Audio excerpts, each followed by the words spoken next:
저기 217면에 보시면 이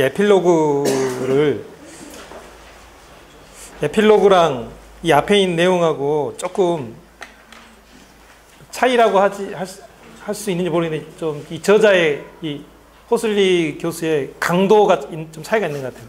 앞에 있는 내용하고 뒤에 정리한 내용하고 조금 그래서 확인을 해볼 필요가 있는 게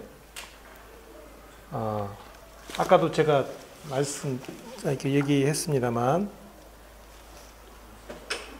여기도 나옵니다. 이 바울을 어떻게 볼 것인가 해서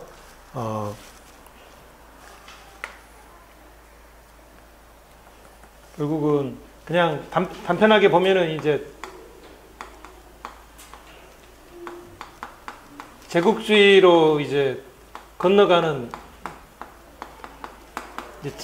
뭐 징검다리라 할까요? 이런 역할을 분명히 하죠. 바울의 뭐 솔직한 생각이고 아니고 떠나서 이 바울의 이 정경화 작업입니다. 정경화. 이 성경을 만들어가는 이 정경화 작업은 결국 이 정경화라는 것은 결국 힘에 있는 사람들, 그 제국에 의해서 이용당하게 됩니다. 이 정경화된 종교가 로마의 공식적인 종교가 되는 순간 이 바울의 기독교는 이 제국주의로 건너가는 어떤 징검다리를 하게 됐습니다. 근데 아까도 제가 얘기했듯이 이게 과연 바울을 그렇게만 볼 수 있느냐는 게 있는 거죠. 여기 217면에 보면 여기 나오기도 하고 또 바울이 계속적으로 강조했던 내용이 이신칭이 믿음으로써 의롭게 된다 할 때 자유인이나 노예인이나 남성이나 여성이나 같다. 성만찬 사건, 이 공동체를 지키고자 했던 어떤 그런 결연한 의지가 있죠. 바울도 그렇고 또 이제 이건 바울뿐만 아니고 이 시대에 이제 동일한 의심을 받는 사람들, 이 성경의 정경화 작업에 참여했던 대표적인 사람이 누가 있을까요? 이제 요한 있죠, 요한. 요한도 모든 요한 서신이 뭐 한 사람이 썼는지는 확실치 않습니다만 어쨌든 정경화 작업에 참여했습니다. 이 요한은 또 더구나 예수의 직접 제자이기도 합니다. 근데 요한도 어떻게 보면 동일한 비난을 받을 수 있는 거죠. 정경화 작업에 참여를 했다고 하는데 그런데 이제 저기 제국의 그림자 속에서 그 요한계시록의 내용이 나옵니다만 이 요한계시록을 보면은 우리 목사님들이 잘 아시다시피 이게 분명히 상대가 있잖아요. 이 상대가 로마입니다. 로마. 이 로마라는 적을 염두하고 이 교회 공동체 일곱 교회에 쓰는 거죠. 보면 이 로마라는 적에게 굴복하지 말라는 것입니다. 이 요한계시록은 싸우라는 거예요. 순교하라는 겁니다. 순교. 싸워서 이길 수는 없지만은 이 하얀 옷을 끝까지 지켜라는 거예요.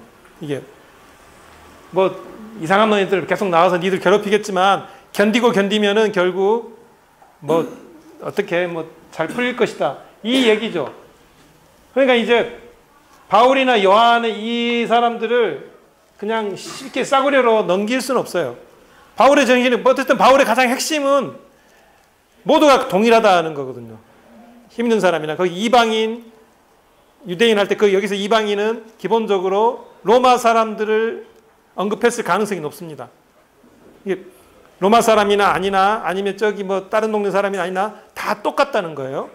그 시대에 바울이 얘기했던 거는 이제 이런 맥락까지도 우리가 이제 조금 살펴봐야 되지 않을까 싶습니다. 그래서 이 호슬리 교수도 이 두 가지 얘기가 지금 다 나오거든요. 근데 217면에서는 그 중반까지는 이 바울의 이 얘기가 나오는 거죠. 평등주의 사회관계. 이게 하나의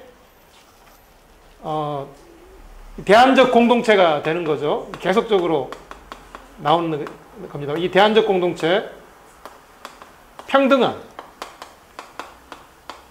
믿음으로 평등한, 여기서 믿죠. 여기서 믿음은 뭐 하나님의 어떤, 여기서 뭐 그럴까요? 어쨌든 거기까지 설명하지 않겠습니다. 믿음으로 평등한 대안적 공동체. 예수님의 구원으로, 예수님의 은혜로 구원을 받은 이 사람들은 모두가 하나다. 이런 어떤 이 대안적 공동체는 이 로마라는 이 적을 염두하고 생겨난 거죠. 로마를 이용을 했지만, 여러 가지 용어들은 로마의 용어를 가지고 왔지만, 그래도 이 안에 하나의 분명한 목적이 있었다는 거죠. 단순한 방어가 아니고, 무조건 뭔가를 방어하자, 우리 걸 지키자가 아니라, 우리께 있었다는 거예요. 우리께 뭔가 지키고, 똑같은 방식으로 확장시키는, 우리 예수님의 용어로 하면 뭐죠? 그게 이제 누룩이 되는 거죠. 여기도 하나의 누룩 같은 공동체가 있습니다. 이게 바울은 분명한 목적의식이 있었던 거예요. 혁명적인 목적의식입니다. 이게 이제 뭐 개념도 똑같이 사용하고 또 번지적으로는 어떤 그때그때 방식에서 좀 투명하지 않는 것 같은 내용들이 있어서 뭐 싸구려처럼 이렇게 얘기할 수 있는 여지도 분명히 있습니다만, 그러나 그 안에서 놓고 봤을 때는 이런 거대한 적을 염두해서 분명한 이 안에 어떤 목적물이 있었다는 거예요. 이게 중요한 거죠. 나중에 제가 또 여성 얘기할 때 합니다만, 여성 인권의 가장 문제점이 뭐였냐면 자기들 안에 이것이 정체가 없었던 거예요. 남성이나 뭐나 대상을 통해서 염두하고는 있지만 이 자체가 뭔지가 정리가 안 됐던 거예요. 그 안에는 뭐냐면 여성 자체들 내에서도 자기들 안에서 내분도 있고 어떤 뚜렷하지 않았던 시대적인 상황이 있었는데, 바울은 이게 있었다는 거죠.